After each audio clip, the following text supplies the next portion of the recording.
నమస్తే welcome to Suman TV. నేను హరిత.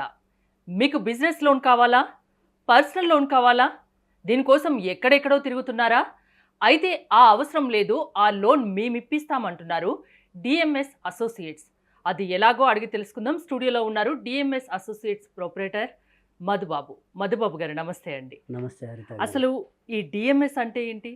దొడ్డ మధుసూదన్ అండి నా పేరు. DMs stands for Dodda Madhusudan. దాని పేరు మీదనే నేను ఒక 10 years బ్యాంక్స్లో వర్క్ చేసుకున్నాను. దాని తర్వాత ఏ క్లయింట్కైనా ఏ లోన్ అయినా ఇప్పియాలి అనే ఇంటెన్షన్తో అన్ని లోన్స్ సర్వీస్ ఇచ్చే విధంగా మేము డిఎంఎస్ అసోసియేట్స్ అనేది 2016లో స్టార్ట్ చేయడం జరిగిందండి. ఎలాంటి సర్వీసెస్ మీ దగ్గర ఉన్నాయి? All type of bank loans అండి, like personal loans, home loans, mortgage loans, business loans, used car loans and new car loans, educational loans, ఇలా అన్ని రకాల లోన్ ప్రొడక్ట్స్కి మేము ఫ్రీ డోర్ స్టెప్ సర్వీస్ ఇస్తామండి. అది లైక్ అంటే తెలంగాణ కావచ్చు, ఆంధ్ర కావచ్చు, ఎనీ సిటీ, స్మాల్ సిటీ నేను చూసుకుంటే హైదరాబాద్ మెట్రో సిటీస్ వరకు కూడా మనం ఫ్రీ డోర్ స్టెప్ సర్వీస్ ఇస్తాము. అంటే ఏదైనా కమిషన్ ఏదైనా తీసుకుంటారా? చాలా మందికి ఒక డౌట్ ఉంటుంది, ఎక్కడెక్కడో తిరుగుతాం లోన్స్ తీసుకోవడానికి, సో మీరు లోన్స్ ఇప్పిస్తామంటున్నారు, అంటే ఇప్పించడానికి ఏదైనా కమిషన్ ఉంటుందా, మీరు ఏమైనా ఛార్జ్ చేస్తారా అనేది చిన్న డౌట్ చాలా మందిలో ఉంటుంది. కానీ మనం కమిషన్ అనేది డిఎంఎస్ అసోసియేట్స్ ఎటువంటిది ఛార్జ్ చేయదండి. Because we are official partner for almost 20 to 25 బ్యాంక్స్కి మేము అఫీషియల్ పార్ట్నర్గా ఉన్నాం. నేను 10 years బ్యాంక్స్లో వర్క్ చేసిన తర్వాత డైరెక్ట్గా బ్యాంక్స్ నుంచి మనం ఏజెన్సీ కోడ్ అనేది ఉంటుంది. ఆ ఏజెన్సీ కోడ్ తీసుకొని మనం బయటకు వచ్చి బ్యాంక్స్ త్రూనే మనకి వాట్ ఎవర్ ఇన్సెంటివ్స్ అనేది వస్తుంది. సో దాని త్రూ మనం ఫ్రీ డోర్ స్టెప్ సర్వీస్ ఇస్తాం. కస్టమర్ దగ్గర నుంచి తీసుకోమండి. లోన్ తీసుకోవాలంటే మినిమం ఎలిజిబిలిటీ ఏ లోన్ అయినా ఏం కావాలి? అది లోన్ టు లోన్ డిఫరెన్స్ ఉంటుందండి. లైక్ అంటే లోన్ టు లోన్ ఉంటుంది అండ్ ప్రొఫైల్ బేస్ చేసుకుంటే client profile in case salaried అనుకోండి, వాళ్ళకి వేరే విధంగా ఉంటుంది. అదే బిజినెస్ చేసే వాళ్ళకైతేనేమో IT returns, bank statement, business ప్రూఫ్లు ఇవన్నీ అవసరం ఉంటుంది. శాలరీడ్ వాళ్ళకి వచ్చేసరికి pay slips and salary create అవుతున్న bank statement, office ID card, personal documents, pan card, Aadhaar card, photo, ఈ విధంగా loan to loan and client to profile difference ఉంటుందండి. ఈ 10 yearsలో మీరు ఎన్ని వందల ఎలాంటి లోన్స్ ఇప్పించి ఉంటారు? సో మనం అంటే హోమ్ లోన్స్ సిచ్యువేషన్కి వచ్చేసరికి పర్ మంత్ మనం 10 to 15 crores వరకు ఆన్ అండ్ యావరేజ్గా డిస్బర్స్ చేస్తాము. అలా home loans, personal loans, mortgage loans on and యావరేజ్గా ఎవ్రీ మంత్ ఒక 50 crores మేము డిస్బర్స్ చేస్తామండి. ఏదైనా లోన్ కావాలి అంటే మిమ్మల్ని అప్రోచ్ అవ్వడం ఎలాంటి వాళ్ళు కావచ్చు? ఇప్పుడు మీరు హోమ్ లోన్ అన్నారు, బిజినెస్ లోన్ అన్నారు, పర్సనల్ లోన్ అన్నారు, చాలా రకాల లోన్స్ ఉన్నాయి కదా. ఏ లోన్ అయినా తీసుకోవాలనుకుంటే మిమ్మల్ని కలవాలంటే ఏమైనా డాక్యుమెంట్స్ ఏమైనా తీసుకొని రావాల్సి ఉంటుందా? మనం ఇప్పుడు స్క్రోలింగ్లో ఇస్తున్న నెంబర్కి కాంటాక్ట్ అయితే సరిపోతుందండి. విత్ ఇన్ 2 minutesలో వాళ్ళకి లోన్ వస్తుందా రాదా, ఎంత ఎలిజిబిలిటీ వస్తుంది, ఎంత ఇంట్రెస్ట్ రేట్ పడుతుంది, ఎంత ప్రాసెసింగ్ ఫీ పడుతుంది అనేది మనం క్లారిటీ ఇచ్చేస్తాం. దాన్ని బట్టి next documentation, in case personal loan సినారియోకి వచ్చేసరికి కంప్లీట్ డాక్యుమెంటేషన్ ప్రాసెస్ అంతా డిజిటలైజేషన్ అయింది. సో పార్ట్ ఆఫ్ డిజిటలైజేషన్ వాళ్ళు మెయిల్కి కానీ వాట్సాప్ కానీ పంపిస్తే సరిపోతుంది.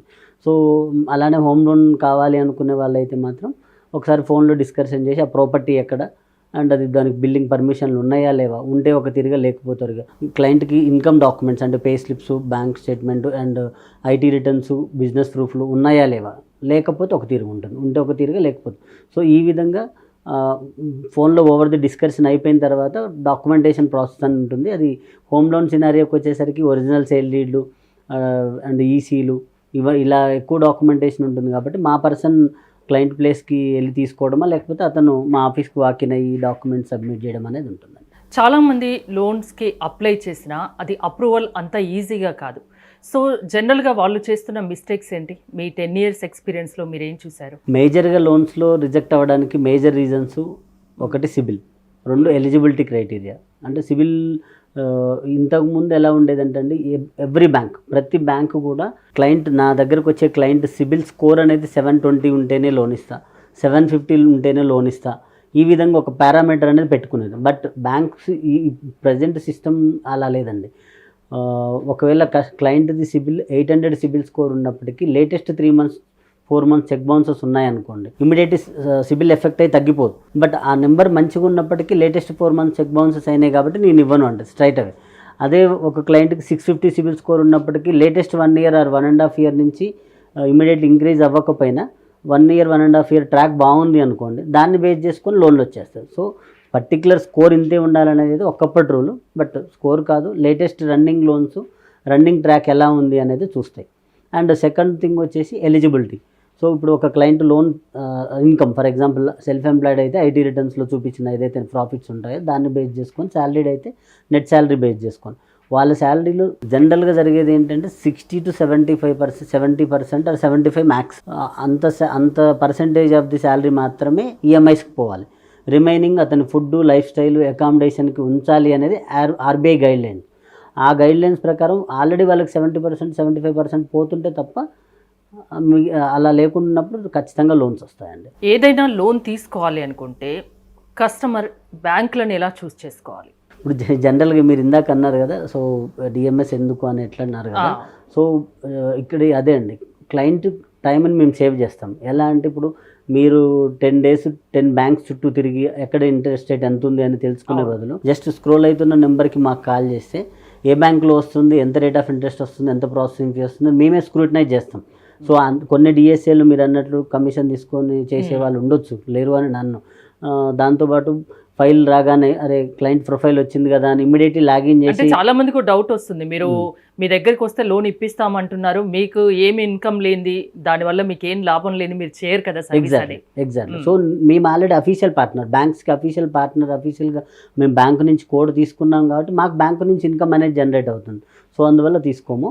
క్లయింట్ ప్రొఫైల్ బేస్ చేసుకొని మేము బ్యాంక్ అనేది మేమే, అతను 10 బ్యాంక్స్కి 10 days అలా తిరిగి ఇబ్బంది పడకుండా మేమే దాన్ని స్క్రూటినైజ్ అనేది ఈజీగా చేస్తాం. ఇంట్రెస్ట్ రేట్ కానీ ప్రాసెసింగ్ ఫీ కానీ అన్నీ జస్ట్ ఇన్ కేస్ 2 minutes అంటున్నాం, బట్ ప్రొఫైల్ హోమ్ లోన్ అనుకోండి, ఆ ఏరియా లీగల్గా కరెక్ట్గా ఉందా లేదా, ఆ ఏరియాకి ఇస్తామా లేదా, ఆ సర్వే నెంబర్కి వస్తుందా లేదా, లీగల్ ఇష్యూస్ ఏమైనా ఉన్నాయా అవన్నీ చూసుకొని వితిన్ 1 day అయితే మేము ఫైనల్గా వస్తుందా రాదా, వస్తే ఎంత ఎలిజిబిలిటీ వస్తుంది లోను, అండ్ ఎంత ఇంట్రెస్ట్ రేట్ పడుతుంది, ఎంత ప్రాసెసింగ్ ఫీ అనేది ముందు క్లారిటీ ఇచ్చిన తర్వాతనే ఫైల్ తీసుకొని ఆ పర్టికులర్ బ్యాంక్ షూటబుల్ అవుతుంది అనుకుంటే ఆ బ్యాంకులో డైరెక్ట్గా లాగిన్ చేస్తాం తప్ప మేము డైరెక్ట్గా ఫైల్ రాగానే అన్ని బ్యాంకులలో లాగిన్ చేసి సిబిల్ డిస్టర్బ్ అయ్యేటట్టయితే చేయమండి. సో ఏదైనా లోన్ కావాలి అంటే ఎక్కడెక్కడో తిరిగి 10 మందిని అడగని అవసరం లేదు, 10 బ్యాంకుల చుట్టూ తిరగని అవసరం లేదు. మీ డిఎంఎస్ అసోసియేట్స్కి వస్తే వితిన్ 1-2 hours మీరు ఒక క్లారిటీ ఇస్తారు, వాళ్ళకు లోన్ వస్తుందా రాదా, ఎలాంటి కమిషన్ తీసుకోకుండా, అంతేనా? ఎగ్జాక్ట్లీ. థ్యాంక్ యూ మది గారు. మీరు కనుక లోన్ తీసుకోవాలి అని అనుకుంటే, డిఎంఎస్ అసోసియేట్స్ను సంప్రదించాలి అనుకుంటే స్క్రీన్పై స్క్రోల్ అవుతున్న నెంబర్స్కి కాల్ చేసి కాంటాక్ట్ అవ్వచ్చు. చూస్తూనే ఉండండి సుమన్ టీవీ.